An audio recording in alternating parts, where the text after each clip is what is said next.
एक समय था जब दुनिया की महाशक्तियां चंद्रमा पर कदम रखने में ही अपनी कामयाबी और प्रभुसत्ता समझती थी।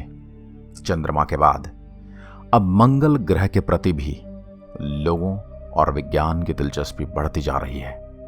पिछले महीने चीन ने मंगल ग्रह पर जुरोंग रोवर को सफलतापूर्वक उतारा और तैनात किया। इस तरह वह लाल ग्रह की सतह पर रोवर उतारने वाला दूसरा देश बन गया। Mars mission. पिछले साल अमेरिका, संयुक्त अरब अमीरात और चीन ने पृथ्वी से कम दूरी के कारण यात्रा पर लगने वाले अपेक्षाकृत कम समय का फायदा उठाते हुए मंगल पर अपने मिशन भेजे। अब सवाल पैदा होता है कि ग्रहों पर शोध करने वाले अधिकांश वैज्ञानिक मंगल पर जाने को लेकर इतने जुनूनी क्यों हैं।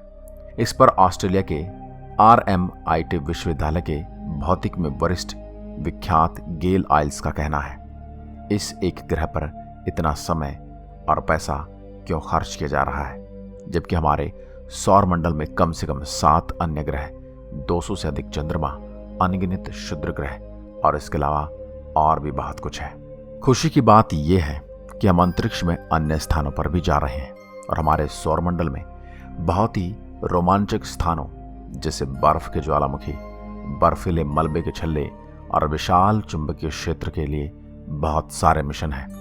वर्तमान में हमारे सौर मंडल के चारों ओर 26 सक्रिय अंतरिक्ष यान हैं। कुछ अन्य ग्रहों और चंद्रमाओं की परिक्रमा कर रहे हैं, कुछ अन्य दुनिया की सतहों पर उतरे हैं और कुछ चित्र लेने के लिए अंतरिक्ष में चक्कर लगा रहे हैं।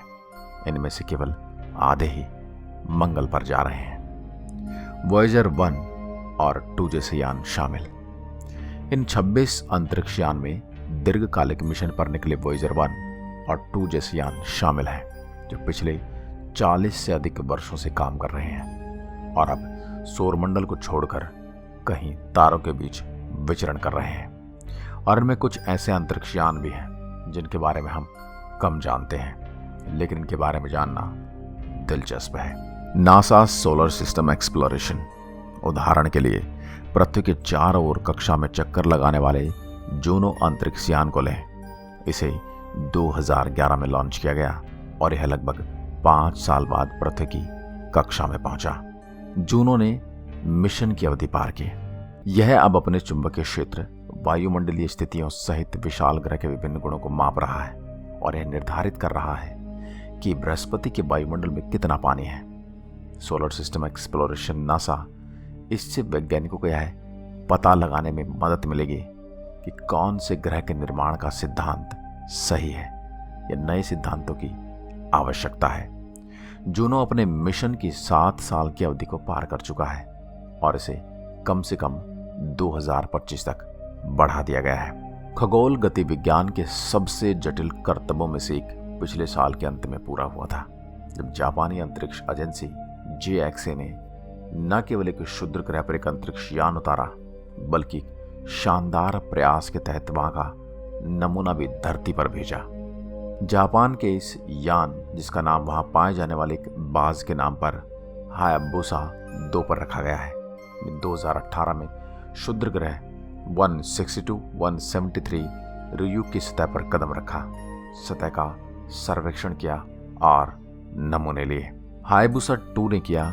2019 में वापसी के दौरान हायाबुसा 2 ने अपने आयन इंजनों का उपयोग कक्षा को बदलने और पृथ्वी पर लौटने के लिए किया। 5 दिसंबर 2020 को हैटबॉक्स के आकार और 16 किलोग्राम वजन का एक कैप्सूल नमूने के साथ पृथ्वी के वायुमंडल में प्रवेश कर गया और ऑस्ट्रेलिया के वुमेरा टेस्ट रेंज में आ गिरा। इधर JXA ने रुयुग क्षुद्र ग्रह से एकत्रित चट्टानों और धूल का विश्लेषण शुरू कर दिया है और उधर हायाबुसा 2 एक बार फिर अपनी यात्रा पर है और इस बार वह दूसरे क्षुद्र ग्रह 1998 KY से मुलाकात करने की ठान कर निकला है। कुछ ऐसे भी ग्रह हैं जिन्हें ग्रहों के मिशनों की सूची में सबसे पहले शामिल किया गया था। ये ऐसे अंतरिक्ष यान हैं जो हमारे सौर मंडल के भीतर गुरुत्वाकर्षण कुओं में फंस गए हैं। ये कक्षाओं में विशेष स्थान पर होते हैं जिन्हें लैग्रेंजियन बिंदु कहा जाता है और जो 2 अंतरिक्ष पिंडों के बीच गुरुत्वाकर्षण के लिहाज से संतुलन का काम करते हैं और हेलियोस्फेरिक वेधशाला पृथ्वी और सूर्य के बीच लैग्रेंजियन बिंदु के करीब मौजूद 4 अंतरिक्ष यान में से एक है, जो पृथ्वी से लगभग 15 लाख किलोमीटर दूर है।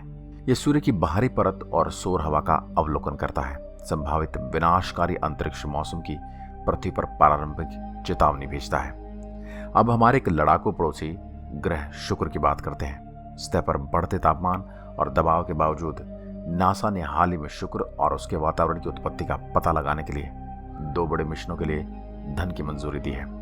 ऊपरी वायुमंडल में फास्फिन गैस की खोज ने जीवन वैज्ञानिकों को यह विश्वास दिलाया है कि अधिक ऊंचाई वाले, अधिक रहने योग्य और ठंडे तापमान पर जीवन मौजूद हो सकता है। जीवन की तलाश जारी है। मंगल ग्रह पर इंजॉनिटी हेलीकॉप्टर की सफल उड़ान से उत्साह बढ़ाया गया है। ये दूसरी दुनिया में किसी भी संचालित विमान की पहली उड़ान है। नासा का ड्रैगन फ्लाई मिशन शनि के बर्फीले चंद्रमा टाइटन के वातावरण में एक ड्रोन उड़ाएगा। 2026 में लॉन्च होने और 2034 में पहुंचने के बाद रोटरक्राफ्ट टाइटन पर दर्जनों स्थानों पर उड़ान भरेगा और उन परिस्थितियों की तलाश करेगा जो पृथ्वी के समान जीवन में अनुकूल हो। अब बात करते हैं इन सब में खर्च कितना आता है। सरकारें अपने बजट की अपेक्षाकृत कम मात्रा विज्ञान और अंतरिक्ष अन्वेषण के लिए आवंटित करती हैं। देश आमतौर पर अपने बजट का 1% से भी कम अंतरिक्ष मिशन पर खर्च करता है। सामाजिक सेवाओं या सैन्य रक्षा में बहुत कम। यह तय करना कि कौन से अंतरिक्ष मिशन को धन प्राप्त होगा, यह अक्सर सार्वजनिक हित से प्रेरित होता है। यह निश्चित रूप से तय करना कि कौन सी जांच या अंतरिक्ष यान सबसे अधिक सफल परिणाम देगा लगभग असंभव है। जब इंसान ने पहली बार चंद्रमा पर कदम रखा तो दुनिया की 25% आबादी ने सांस रोककर वह वीडियो देखा जिसने दशकों तक अंतरिक्ष खोजकर्ताओं की कई पीढ़ियों को प्रेरित किया है। आप उसकी कोई कीमत नहीं लगा सकते। आज के वीडियो में बस इतना ही। अगर वीडियो पसंद आया हो तो लाइक कीजिए और ऐसी वीडियो देखने के लिए हमारे चैनल को सब्सक्राइब करें और साथ ही दिया गया बेल आइकन जरूर दबाएं।